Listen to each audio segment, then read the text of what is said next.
So Jai Hind everyone, welcome back to the channel. आज के जो लेक्चर या जो टॉपिक है वो है कि हम रिसर्च प्रपोजल बनाते हैं। जब मास्टर्स के लिए, मास्टर्स के फाइनल ईयर में आपको रिसर्च प्रपोजल बनाना होता है और पीएचडी के लिए भी आपको रिसर्च प्रपोजल बनाना होता है। तो उन दोनों में ही, चाहे आप किसी भी बैकग्राउंड से हो, आपको रिसर्च क्वेश्चन फ्रेम करना पड़ता है या फिर हाइपोथेसिस फ्रेम करना पड़ता है।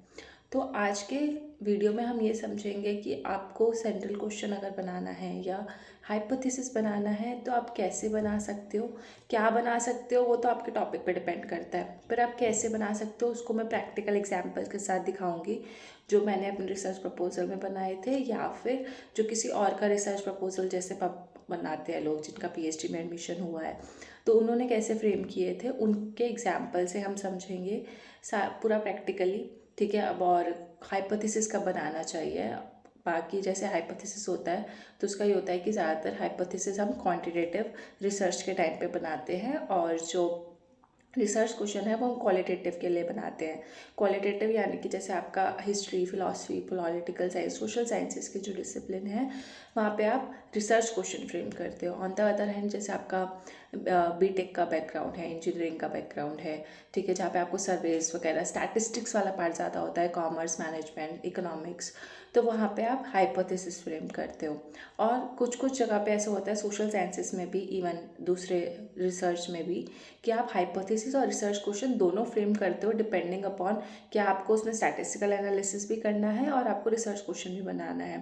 तो आप रिसर्च क्वेश्चन और हाइपोथेसिस दोनों बना सकते हो अगर आप मिक्स्ड मेथड अप्रोच का यूज़ करते हो, जिसमें मिक्स मेथड अप्रोच में हम क्वालिटेटिव और क्वांटिटेटिव दोनों मेथड्स का एक साथ यूज़ करते हैं अपने रिसर्च को थोड़ा और हॉलिस्टिक बनाने के लिए डिपेंडिंग अपॉन योर टॉपिक। ठीक है। सो वो मैं आपको अभी बताऊंगी। सो देखते हैं एक एक करके एग्जाम्पल्स, और पहले हम थोड़ा सा एक्सप्लेनेशन देख लेते हैं। So let's begin. तो बेसिक्स से हम शुरू करते हैं कि अगर आपने रिसर्च प्रपोजल बनाना शुरू किया है अपने एमए या पीएचडी या एमफिल के लिए, ठीक है। सो आपको सबसे पहले क्या करना है, सबसे पहले आपके पास तो टॉपिक होना चाहिए कि जिस पे आपको रिसर्च करनी है। फिर उस टॉपिक से रिलेटेड आपको सबसे पहले लिटरेचर रिव्यू पढ़ना है, क्योंकि जब तक आप लिटरेचर रिव्यू नहीं पढ़ोगे तब तक आप अपना सेंट्रल क्वेश्चन या हाइपोथेसिस नहीं बना सकते। प्लस आपको अपना टॉपिक जो है नैरो डाउन रखना है, ठीक है, किसी एक या दो डायमेंशन से ज़्यादा फोकस नहीं करना। ठीक है। फॉर एग्जाम्पल, अगर आप बात कर रहे हो सिक्योरिटी इश्यूज की, तो सिक्योरिटी इश्यूज में भी काफ़ी सारे पॉइंट आ जाते हैं। सिक्योरिटी में सबसे पहले ट्रेडिशनल आ जाती है सिक्योरिटी, जिसमें हम मिलिट्री वगैरह की बात करते हैं, defence, nuclear weapons. Then non traditional security issues जैसे कि हमारा environmental security, human security, geopolitical security, ये सब आ जाता है। तो अब इसमें आपको सिर्फ ये तो नहीं बना सकते ना कि सिक्योरिटी इश्यूज है उससे रिलेटेड आपने चीज़ें पढ़ ली। तो आपको पहले तो इन दोनों में से चूज करना पड़ेगा, फिर इनमें से भी आपको ये चूज करना पड़ेगा कि ठीक है चलो मैं आज ह्यूमन सिक्योरिटी पे काम करूंगा। अब ह्यूमन सिक्योरिटी भी अपने आप में बहुत बड़ा टॉपिक है, उसमें भी आपको थोड़ा सा नैरो डाउन करना पड़ेगा। तो जब आप नैरो डाउन करोगे और धीरे धीरे अपने रिसर्च प्रपोजल की तरफ आगे बढ़ोगे, फिर उससे रिलेटेड आप सबसे पहले क्या करोगे, ह्यूमन सिक्योरिटी फॉर एग्जाम्पल आपने सिलेक्ट कर लिया। अब ह्यूमन सिक्योरिटी के अंदर मुझे कौन सा इशूज पढ़ना है, ड्रग ट्रैफिकिंग, ह्यूमन ट्रैफिकिंग या ह्यूमन राइट्स की बात करनी है, किस चीज़ के ऊपर आपको स्टडी करना है वो देखोगे। तो उसके लिए सबसे पहले आपको लिटरेचर रिव्यू पढ़ने की जरूरत है। ठीक है, टॉपिक डिसाइड किया, फिर आपने डायमेंशन देखा कौन सा डायमेंशन पे काम करना है, और उससे रिलेटेड आपने लिटरेचर रिव्यू पढ़ा। तो सबसे इंपॉर्टेंट, जब आप पढ़ रहे होगे ना उस चीज को, तो उसी जब आप 3 4 या कम से कम 5 लिटरेचर पढ़ने के बाद अब अपना सेंट्रल क्वेश्चन या हाइपोथेसिस आराम से फ्रेम कर पाओगे। कैसे, वो भी मैं अभी बताती हूँ, और इन दोनों में क्या फर्क होता है वो भी अभी हम देखेंगे।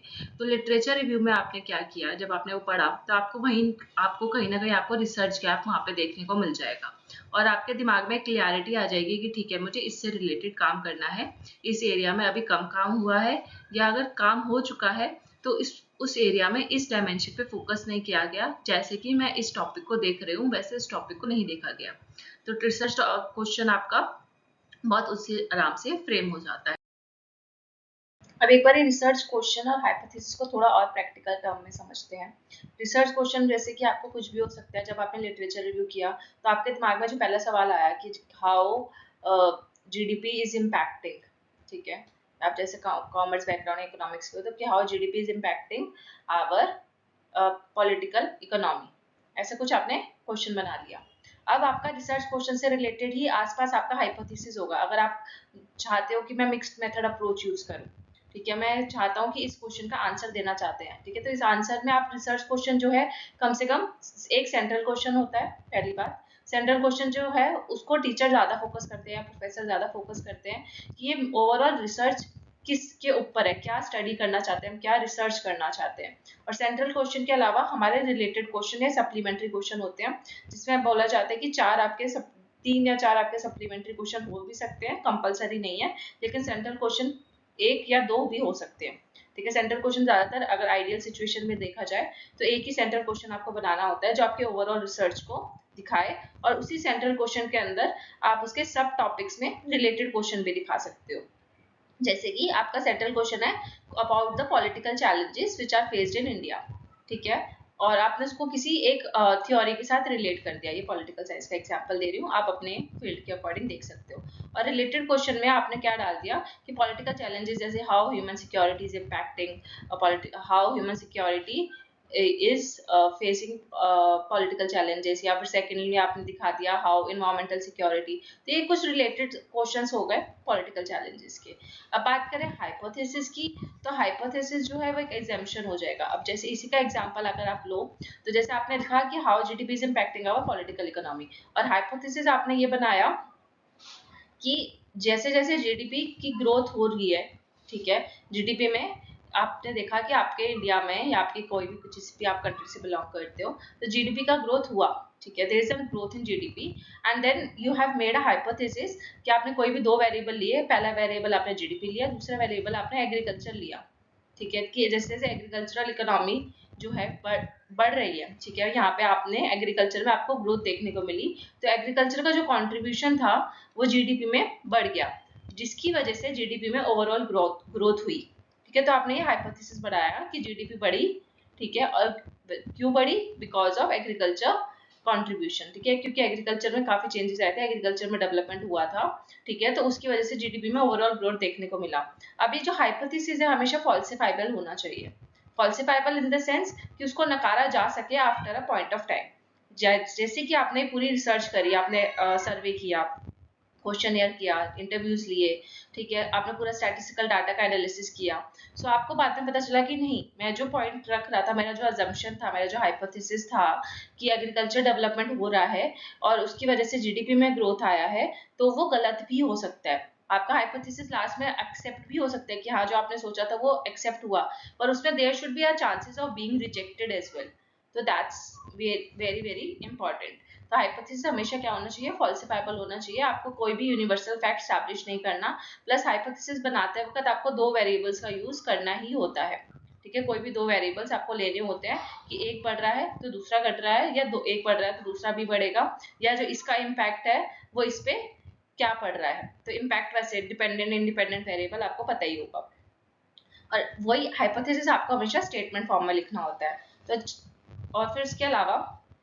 दूसरा डिफरेंस आप ये देख सकते हो कि रिसर्च जो क्वेश्चन होता है इसमें आपको ग्रेटर नंबर ऑफ आउटकम्स की संभावना होती है कि जो आपके रिसर्च क्वेश्चन आप कम से कम, मैंने आपको बोला कि आइडियल 4 या 5 रिसर्च क्वेश्चन आप बना सकते हो, या फिर आप एक सेंट्रल क्वेश्चन और उससे रिलेटेड एक सप्लीमेंट्री क्वेश्चन भी 2-3 बना सकते हो, जरूरी नहीं है एक सेंट्रल क्वेश्चन भी है तो चलेगा, पर रिलेटेड क्वेश्चन से थोड़ा और क्लैरिटी आ जाता है कि आपका ये सेंट्रल क्वेश्चन है, इससे रिलेटेड आप क्या क्या क्वेश्चन और फ्रेम कर सकते हो, वो आपके रिसर्च प्रपोजल में हेल्पफुल होता है। तो रिसर्च क्वेश्चन में क्या होता है, ग्रेटर नंबर ऑफ आउटकम्स, क्योंकि रिसर्च क्वेश्चन ज्यादा हो सकते हैं और आपका जो आंसर है उसको आपको उस रिसर्च क्वेश्चन का आपको आंसर अपनी स्टडी में देना है रिसर्च करते टाइम, कि अगर आपने कोई क्वेश्चन फ्रेम किया है, ठीक है।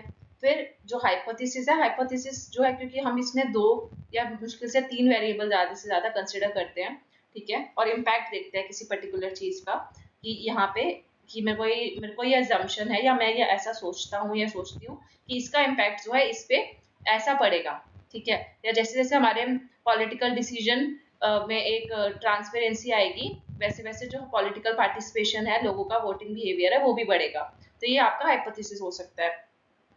तो ये एग्जांपल हो गया।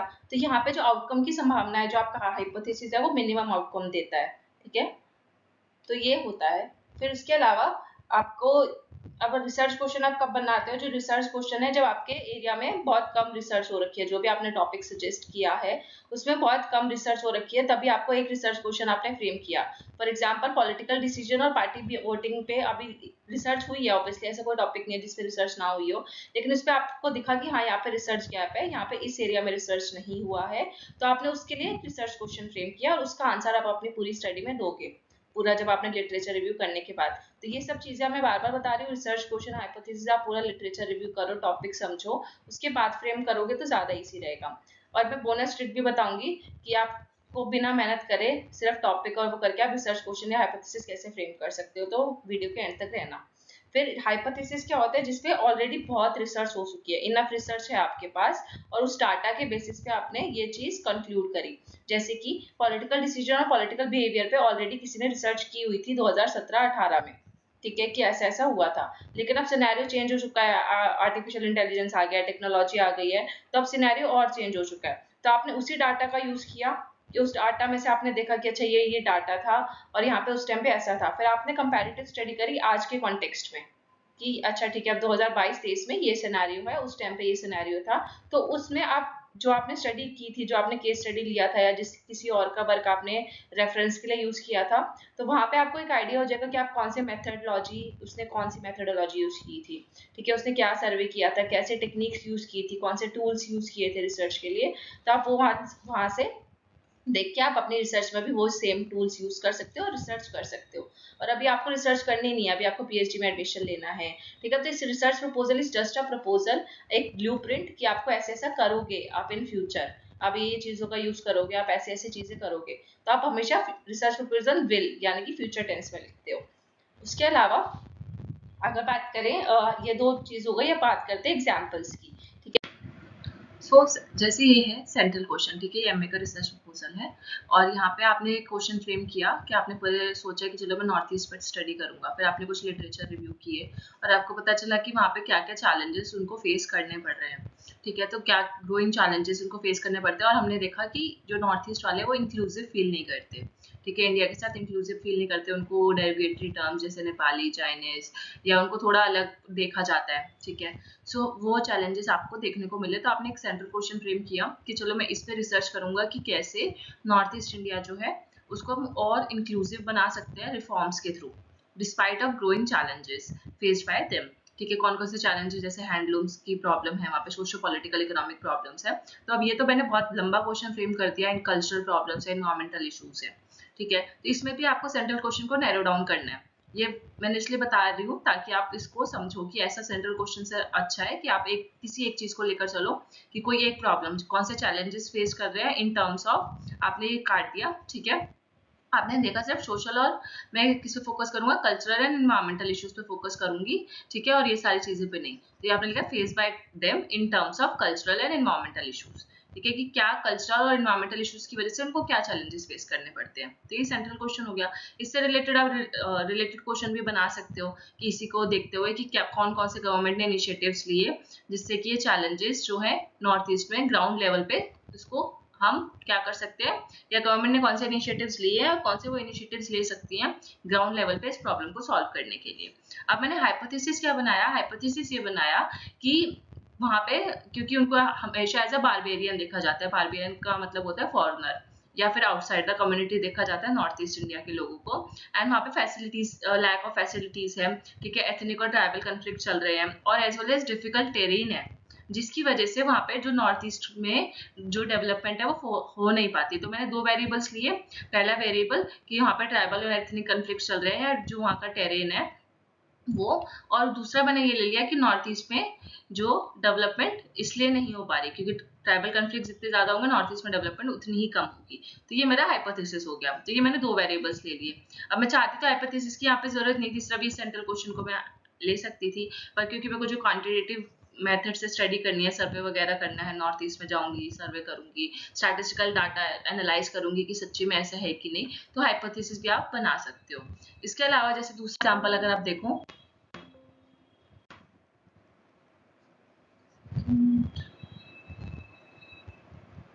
तो दूसरे एग्जाम्पल पे जैसे क्या जेंडर रोल्स जो है वो widen, deepen and transform the way we think about security issues. तो मैं जेंडर रोल्स को लेकर चला सिक्योरिटी इशूज में, ठीक है। तो मैंने अब सिक्योरिटी में भी बहुत सारे डायमेंशन थे, उसमें से मैंने जेंडर डायमेंशन ले लिया, ठीक है। तो जेंडर जो है, मैंने क्वेश्चन बनाया कि जेंडर सारी सिक्योरिटी इशूज में मैटर करता है, क्या कोई भी सिक्योरिटी इशूज ले तो वहाँ पे क्या जेंडर डिफरेंसेस देखने को मिलते हैं, और उसमें वुमेन पे ज्यादा इम्पैक्ट पड़ता है या मेन पे ज्यादा इम्पैक्ट पड़ता है, ठीक है। और स्पेशली मैंने किसका केस स्टडी लिया, इंडिया का केस स्टडी। तो ये मेरा हो गया सेंट्रल क्वेश्चन।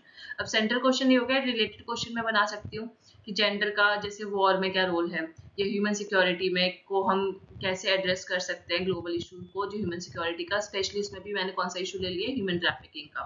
तो वो जेंडर के पर्सपेक्टिव से हम कैसे इसको सॉल्व कर सकते हैं। अभी हो गया क्वेश्चन फॉर्मेट में। अब इसी सेंट्रल क्वेश्चन और रिलेटेड क्वेश्चन का मैंने यूज करके अपना हाइपोथेसिस बनाया, ठीक है। हाइपोथेसिस मतलब इसी क्वेश्चन को अगर आपने स्टेटमेंट फॉर्म में लिख दिया तो मतलब आपका हाइपोथेसिस बन गया, ठीक है। स्टेटमेंट फॉर्म में लिखना है लेकिन 2 वेरिएबल्स को लेकर लिखना है, इम्पैक्ट दिखाना है। तो मेरा हाइपोथेसिस ये था कि जो जेंडर रोल्स है, यानी कि हाइपोथेसिस यानी कि अजम्पशन ये था कि जो जेंडर रोल्स है वो सारे सिक्योरिटी इश्यूज में मैटर करते हैं, ठीक है। अब हो सकता है कि मेरी रिसर्च के बाद मुझे पता चले कि नहीं, ऐसा तो है नहीं, कि मैं गलत सोच रही थी, पर मैंने अभी एज्यूम किया कि ये फॉल्सिफाइबल हाइपोथेसिस है मेरा, ठीक है। The concept of security is generally limited to power, defence and war. तो मेरा हाइपोथेसिस ये कहता है कि ज्यादातर जब हम सिक्योरिटी की बात करते हैं तो ज्यादा हम वॉर, डिफेंस, इन सब की बात करते हैं। लेकिन जब सिक्योरिटी को हम ब्रॉडर पर्सपेक्टिव में देखते हैं, वो भी हम फेमिनिस्ट लेंस से देखते हैं, तो जो फेमिनिस्ट में देखा जाए तो नॉन ट्रेडिशनल सिक्योरिटी ज्यादा ब्रॉडर टर्म है, ठीक है। उस पर ज्यादा इम्पैक्ट पड़ता है, सिक्योरिटी इशूज पे कम इम्पैक्ट पड़ता है। जो मतलब ट्रेडिशनल सिक्योरिटी इशूज है वो ज्यादा अब उनकी जो इम्पोर्टेंस है वो कम हो गई है, और नॉन ट्रेडिशनल सिक्योरिटी की इम्पोर्टेंस बढ़ गई है आज के सिनेरियो में, जब से वो टेक्नोलॉजी, सिविल सिक्योरिटी की, फूड सिक्योरिटी, माइग्रेशन, इन्वायरमेंट, इन सब पे इम्पैक्ट पड़ा है। अब इसमें भी आप नैरो डाउन कर सकते हो, किसी एक चीज को लेकर चल सकते हो, क्योंकि पीएचडी किसी एक टॉपिक पे होती है, एक नैरो टॉपिक पे होती है, ठीक है। सारे टॉपिक को आप नहीं ले सकते। तो मैंने आपको इसका एग्जांपल भी दे रही हूँ कि आपको क्या करना है और क्या नहीं, कैसे आपको फ्रेम करना चाहिए। तो आप जैसे सिविल सिक्योरिटी को लेकर चल सकते हो इस तरफ, या फिर सिर्फ फूड सिक्योरिटी की बात कर सकते हो इसमें। तो आपने कोई भी 2 वेरिएबल लिए और उसके बीच में एक रिलेशन सेटअप कर दिया। अभी जैसे क्वालिटेटिव रिसर्च है, ठीक है। तो क्वालिटेटिव रिसर्च में हमने ये एक जूनियर का रिसर्च प्रपोजल है, ठीक है, और इस पर ऑलरेडी रिसर्च हो चुकी है, तो कोई भी इसको कॉपी मत करना। इससे पहले भी जितने मैंने बताया, मत कॉपी करना कोई भी टॉपिक, क्योंकि ऑलरेडी रिसर्च हो रखी है, और अगर आप करोगे तो प्लेजरिज्म आएगा कि हाँ ये हो चुका है। तो जैसे कौटिल्य है, कौटिल्य को इन्होंने एक सेंट्रल क्वेश्चन लेके किया कि कौटिल्य और मैकियावेली की कंपैरेटिव स्टडी करी, कि मैकियावेली का और कौटिल्य का दोनों का ही बहुत बड़ा कंट्रीब्यूशन था फॉरेन पॉलिसी में, ठीक है। और उन्होंने क्या किया, लेकिन जब देखते हैं इंटरनेशनल पर्सपेक्टिव आयर का, तो मैकियावेली को ज़्यादा पढ़ा जाता है फॉरेन पॉलिसी के टर्म्स में, और कौटिल्य को इतना रिकॉग्निशन नहीं मिला है, ठीक है। बल्कि कौटिल्य से ही कई हद तक मैकियावेली इंस्पायर्ड थे, ऐसा माना जाता है। तो उन्होंने इसको कंपैरेटिव स्टडी किया, सेंट्रल क्वेश्चन ये बनाया। अब इनका हाइपोथेसिस अगर आप देखो, तो हाइपोथेसिस भी कहीं ना कहीं सेंट्रल क्वेश्चन से ही मिलता जुलता है और वो फ्रेम्ड है। अब यहाँ पे हाइपोथेसिस की वैसे इतनी जरूरत थी नहीं, क्योंकि ये क्वांटिटेटिव रिसर्च है। लेकिन अगर कुछ जैसे डीयू में आपको जब रिसर्च प्रपोजल बनाने के लिए दिया जाता है, स्पेशली एमए में, तो आपको एक्सपेक्ट किया जाता है कि आप सेंट्रल क्वेश्चन और हाइपोथेसिस दोनों लिखो, ठीक है। तो हाइपोथेसिस भी आप सेंट्रल क्वेश्चन से सीधा फ्रेम कर सकते हो, वही सेंट्रल क्वेश्चन को आप स्टेटमेंट फॉर्म में लिख दो। ये पढ़ लो, देखो, Kautilya was excluded from international perspective even though had a broader view than Machiavelli, and उसको कभी इतना रिकॉग्निशन नहीं मिला फॉरेन पॉलिसी में। ये और उससे रिलेटेड क्वेश्चन में उन्होंने डाल दिया कि कौटिल्य और मैकियावेली में क्या सिमिलैरिटी थी और डिसिमिलैरिटी थी। ये भी इस क्वेश्चन का भी आंसर वो इस रिसर्च में देंगे। हाइपोथेसिस में उन्होंने भी सेम जो उन्होंने वाई लिखा था कि क्या होना चाहिए, मतलब क्या इसका आंसर देंगे, वही हाइपोथेसिस में भी डाल दिया कि हाइपोथेसिस यानी कि ये मेरा अजम्पशन, ठीक है। मैं ऐसा अज्यूम कर रहा हूँ कि जो कौटिल्य का कंट्रीब्यूशन है फॉरेन पॉलिसी में मैकियावेली के कंपैरिजन में ज्यादा रिलेवेंट है। कंटेम्प्रेरी में देखा जाए, कंटेम्प्रेरी वर्ल्ड में मैकियावेली के कंपैरिजन में कौटिल्य का कंट्रीब्यूशन ज्यादा रिलेवेंट है। ये मेरा हाइपोथेसिस है, अजम्पशन है। अब हो सकता है रिसर्च के बाद मेरे को पता चले कि नहीं, कि मैकियावेली का कंट्रीब्यूशन ज्यादा अच्छा था, और या फिर हो सकता है कि मेरा हाइपोथेसिस जो है एक्सेप्ट हो जाए कि हाँ कौटिल्य ज्यादा रिलेवेंट है आज के टाइम पे, ठीक है। तो इन्होंने ये कर दिया। So that's how you can make, okay. So अब बोनस फॉर यू जिन्होंने लास्ट तक वेट किया है, तो पहली बात तो आप टेलीग्राम ग्रुप जब ज्वाइन करोगे वहाँ पे आप मुझे डीएम कर सकते हो, और वहाँ से मैं आपकी हेल्प कर सकती हूँ सेंट्रल क्वेश्चन और हाइपोथेसिस फ्रेम करने के लिए, ठीक है, तो ये आपको बहुत इजीली हेल्प हो जाएगी क्योंकि मुझे आता है। तो आप अपना रिसर्च प्रपोजल बनाओ, कोई भी दिक्कत आ रही है आप डीएम पे भेजो और I will help you in that. और सबसे अच्छी बात, अगर आप खुद से भी करना चाहते हो तो आपको पता है आजकल चैट जीपीटी और कोपायलट का ज़माना है, तो आप इन दोनों का भी यूज़ कर सकते हो। और यहाँ पे एक प्रॉम्प्ट डालना, जो मैं प्रॉम्प्ट अभी नेक्स्ट स्लाइड में दिखाऊंगी, ठीक है, और वो चीज़ डाल के आप यहाँ से भी इनकी भी हेल्प ले सकते हो सेंट्रल क्वेश्चन और हाइपोथेसिस बनाने के लिए। अगर मेरी मानो तो कोपायलट में भी जाना और चैट जीपीटी में भी जाना, ताकि दोनों ही आपको एक अच्छा रिजल्ट दें और जो आपको रिजल्ट बेस्ट लगे आप वो अपनी रिसर्च के लिए यूज़ कर सकते हो। और इनफैक्ट आप पूरा का पूरा रिसर्च प्रपोजल भी इनके आइडियाज ले सकते हो। मैं ये नहीं कह रही कि आप इनका कंटेंट चोरी कर लो, जो मतलब ये कंटेंट देंगे वही कॉपी पेस्ट कर लो, नहीं, क्योंकि उसमें प्लेजरिज्म आ जाएगा। ठीक है, क्योंकि आजकल एआई और चैट जीपीटी को भी वो सॉफ्टवेयर पकड़ लेता है। लेकिन आपको वहां से आइडियाज जरूर मिल सकते हैं और अपनी रिसर्च आपको खुद ही करनी होगी, रिव्यू ऑफ लिटरेचर पढ़ना पड़ेगा, सब कुछ करना पड़ेगा, लेकिन आप वहां से आइडियाज ले सकते हो। आप उसको बोल सकते हो कि मेरे को रिव्यू ऑफ लिटरेचर बताओ जो मेरे टॉपिक के लिए अच्छे हो सकते हैं। ये अब चलते हैं नेक्स्ट स्लाइड पे। आपको बोलना क्या है, इसको वहां पे जाके लिखना क्या है कि आपको अच्छा रिजल्ट मिले। हिंदी और इंग्लिश दोनों के लिए ये बहुत बेनिफिशियल है। अगर इस प्रॉम्प्ट की बात करें तो प्रॉम्प्ट आपको ये डालना है, चैट जीपीटी या कोपायलट कोई भी यूज कर सकते हो जो आपको, जहां से आपको अच्छा रिजल्ट मिले। तो आपको ऐसा लिखना है, I want to make a PhD, या अगर आप एमए का रिसर्च प्रपोजल बना रहे हो तो एमए या एमफिल जो भी, तो PhD research proposal in political science, political science की जगह जो भी आपका फील्ड है वहां पे। Then the topic of my research is, फिर आपको इन्वर्टेड कॉमा में अपना टॉपिक का नाम लिखना है और लिखना है suggest a research question and hypothesis for the same. और स्पेशली आप इसको हिंदी में ट्रांसलेट करके भी हिंदी वाले बच्चे भी लिख सकते हैं। फिर अगर आपको कोई टॉपिक है, आपको डायमेंशंस नहीं पता चल रहा है इस टॉपिक के अंदर मैं नैरो डाउन कैसे करूं, तो वो भी चैट जीपीटी या कोपायलट्स पे आप कर सकते हो। कोपायलट पे आपको मिल जाएगा, गूगल पे सर्च करोगे, लोगों को मैंने दिखा दिया।